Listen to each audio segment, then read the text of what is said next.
الحمد لله وكفى وسلام على عباده الذين اصطفى أما بعد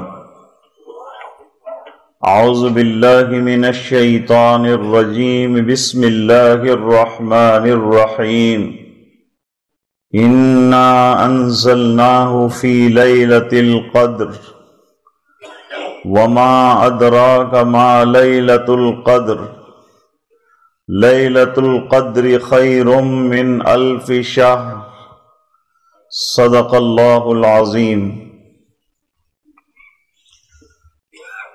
وقت بہت مختصر ہے۔ حضور پاک صلی اللہ علیہ وسلم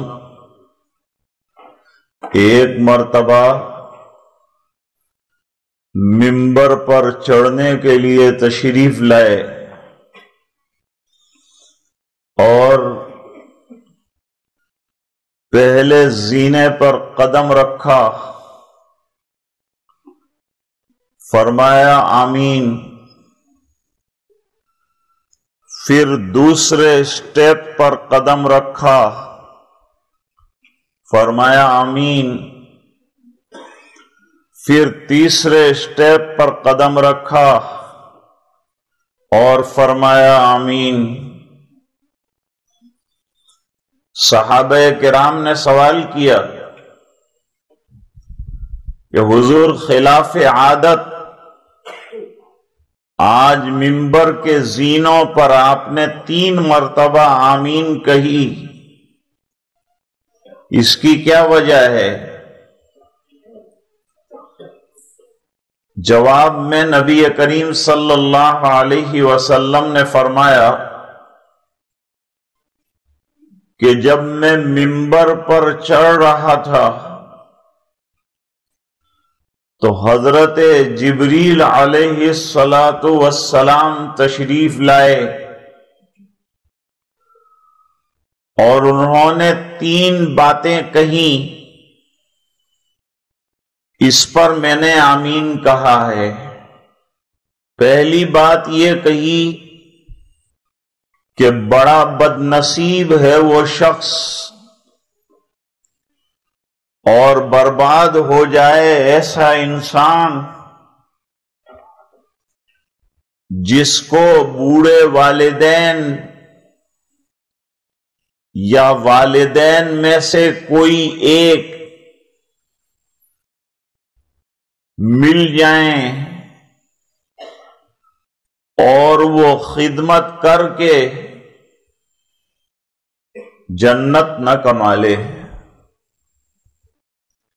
حدیث شریف میں فرمایا والدین تمہاری جنت بھی ہے اور والدین تمہاری جہنم بھی ہے۔ اگر والدین کی خدمت کر لی گئی اور ان کی دعائیں لے لی گئی تو یہ جنت ہے، یعنی ہمارے جنت میں جانے کا ذریعہ ہے، سبب ہے۔ اور اگر خدمت نہ کر سکے اور خدا نخواستہ ان کی بد دعا نکل گئی تو ہمارے لیے جہنم میں پہنچنے کا کہیں ذریعہ نہ بن جائیں۔ تو بڑا بد نصیب انسان وہ ہے جسے والدین یا ان میں سے کوئی ایک ملے اور وہ خدمت کر کے جنت کا حقدار نہ بن جائے۔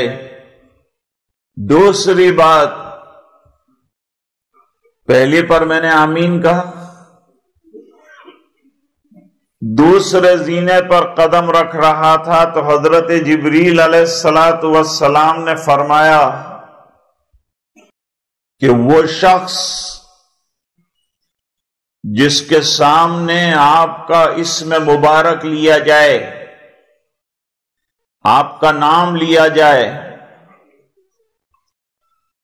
اور وہ آپ پر درود نہ بھیجے، ایسا شخص برباد ہو جائے۔ میں نے کہا آمین۔ یاد رکھیے کہ حق تعالی شانہ کے احسان کے بعد بڑا احسان انسانیت پر اور عالم پر تاجدار مدینہ جناب رسول اللہ صلی اللہ علیہ وسلم کا ہے۔ اللہ تعالیٰ قرآن کریم میں فرماتے ہیں وَمَا أَرْسَلْنَاكَ إِلَّا رَحْمَةً لِّلْعَالَمِينَ، ہم نے آپ کو عالمین کے لیے، دونوں جہان کے اور ہر جہان کے لوگوں کے لیے رحمت بنا کر بھیجا ہے۔ آپ انسانوں کے لیے، حیوانوں کے لیے، جمادات کے لیے، نباتات کے لیے، اشجار کے لیے، احجار کے لیے رحمت بن کر تشریف لائے ہیں۔ اس کے دلائل ہیں، جمعہ کا مبارک دن ہو تو کثرت سے درود شریف پڑھنا چاہیے اور اپنے منہ کو پاک صاف کر کے سرکار پر درود بھیجو۔ ہمارے یہاں سورت میں حکیم سعد رشید اجمیری تھے، جن کا انتقال برطانیہ میں ہوا۔ وہ حضرت شیخ الحدیث مولانا محمد زکریا صاحب مہاجر مدنی رحمت اللہ علیہ کے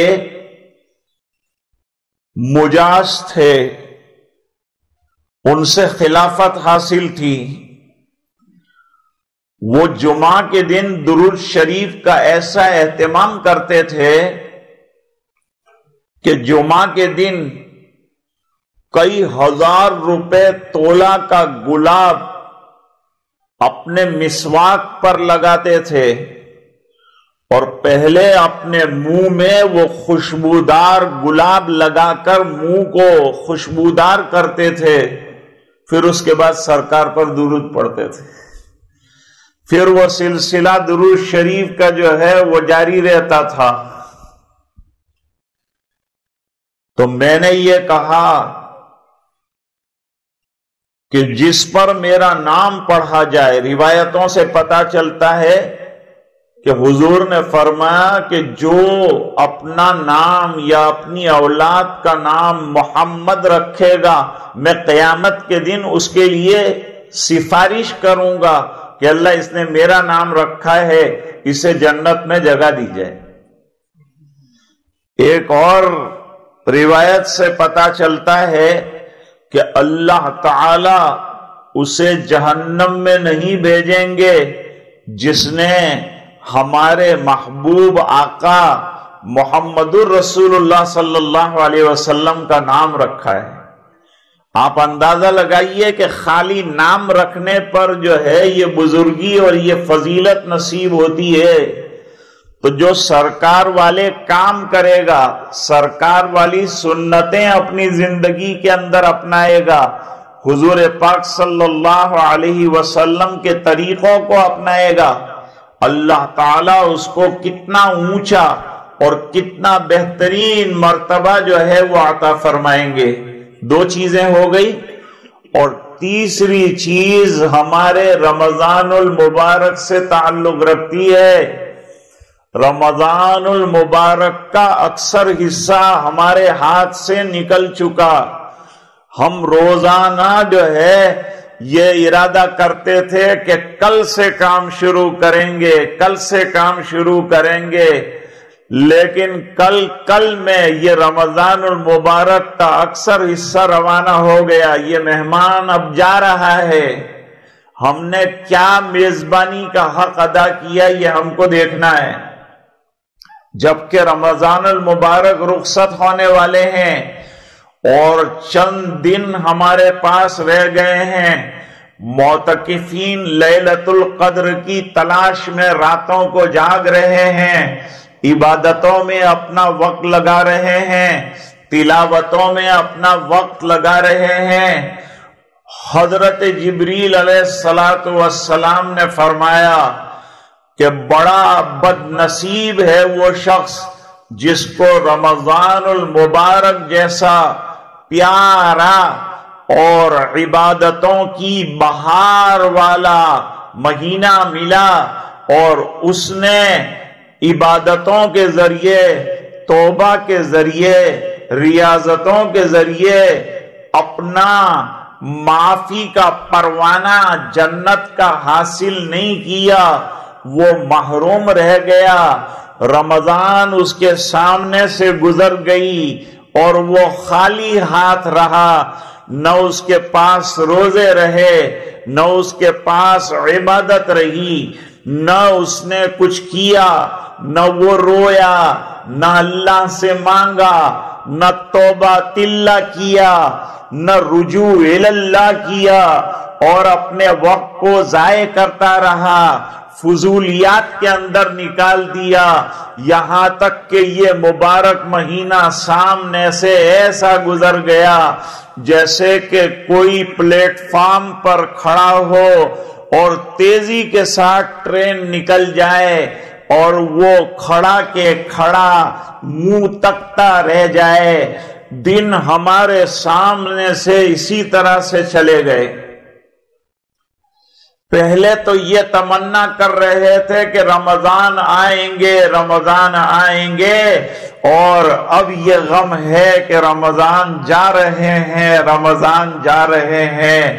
ابھی بھی کچھ گیا نہیں ہے ہمارے پاس وقت ہے، ہمارے پاس ٹائم ہے، ابھی بھی گھڑیاں ہیں، لیلۃ القدر کے ملنے کے امکان ہے، راتیں بھی موجود ہیں، رو لینا چاہیے، اللہ سے مانگ لینا چاہیے اور رجوع کر لینا چاہیے، اور روزوں میں تلاوت کا اہتمام کرنا چاہیے۔ کسی نے قرآن کریم پورا نہ کیا ہو تو اس کو چاہیے کہ ایک قرآن کریم مکمل کر لے، کثرت سے درود شریف کا اہتمام کرے، ذکر اللہ کثرت سے کرے۔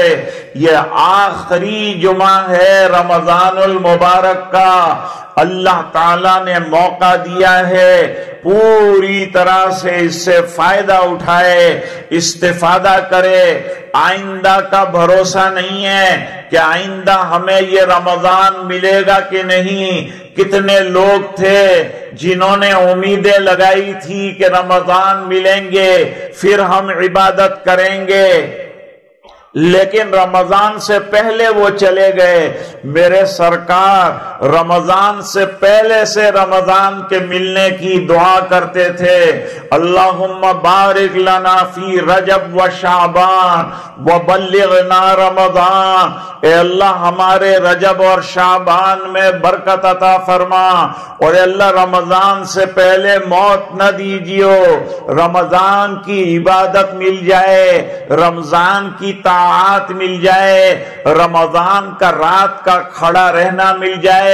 حدیث شریف میں فرمایا، من صام رمضان ایمانا و احتسابا غفر له ما تقدم من ذنبی، جس نے رمضان کے مبارک مہینے میں روزے رکھے اور ثواب کی امید کے ساتھ رکھے، اللہ تعالیٰ اس کے چھوٹے چھوٹے جتنے گناہ ہیں جو پہلے ہوئے ہیں وہ تمام معاف فرما دیں گے۔ اور جو رمضان میں تراویح کے اندر کھڑا ہوا اور پوری 20 رکعتیں تندہی کے ساتھ اس نے ادا کی، حدیث میں فرمایا، من قام رمضان ایمانا و احتسابا غفر له ما تقدم من ذنبی، من قام لیلۃ القدر ایمانا و احتسابا، جسے لیلۃ القدر میں اللہ کے سامنے چند لمحات کھڑے ہونے کا موقع مل گیا، چند رکعتیں پڑھنے کا موقع مل گیا، کچھ آنسو بہانے کا موقع مل گیا، وہ خوش نصیب ہے۔ ہم لوگ خوش نصیب ہیں، اللہ نے ہم کو صحت بھی دی ہے، اللہ نے ہم کو تندرستی بھی دی ہے، اللہ نے اپنے فضل سے روزے رکھنے کی ہمت بھی عطا فرمائی، اللہ نے اتنی صحت دی کہ ہم 20 رکعت تراویح کھڑے ہو کر پڑھ سکیں، حافظوں کا بہترین قرآن کریم سن سکیں۔ دن رہ گئے ہیں، مت ضائع کرنا، دل لگا دینا، عبادت میں اپنے آپ کو جما دینا، کثرت سے تلاوت کرنا، معتکفین بھی کوئی گھڑیاں نہ چھوڑیں۔ اعتکاف میں سونا بھی عبادت بتایا، کھانا پینا بھی عبادت بتایا، لیکن میں نے کہا تھا حضرت شیخ الحدیث صاحب رحمت اللہ علیہ نے فرمایا فضول باتیں کرنا میرے یہاں بڑا جرم ہے۔ اعتکاف کے اندر فضول باتیں مت کرو، کام کے اندر لگے رہو، یہ گھڑیاں غنیمت سمجھو۔ آپ کی بیزی لائف میں سے اللہ نے آپ کو موقع عنایت فرمایا ہے، اس سے پوری طرح فائدہ اٹھاؤ۔ بھائیو، آج جمعہ کے لیے تشریف لائے ہو، رمضان المبارک کا آخری جمعہ ہے، اللہ تعالی ہماری عبادت کو قبول فرمائے، ہمارے روزوں کو قبول فرمائے، ہماری نسلوں میں دین کے آنے کے فیصلے فرمائے۔ باہر کے جو خطرے ہیں اللہ تعالیٰ اس سے ہماری نسلوں کی اور جنریشنز کی حفاظت فرمائے، ان کے عقیدوں کو اللہ تعالیٰ مضبوط فرمائے۔ آج کی بات اسی پر ختم کرتے ہیں، دعا کرتے ہیں کہ اللہ تعالیٰ باقی ایام کی قدر کرنے کی توفیق عطا فرمائے، اور ہم جبریل علیہ السلام کی بد دعا کا شکار نہ ہو جائیں کہ جس پر حضور پاک صلی اللہ علیہ وسلم نے آمین کہی ہے۔ اللہ تعالی ہم سب کو اعمال صالحہ کی توفیق عطا فرمائے۔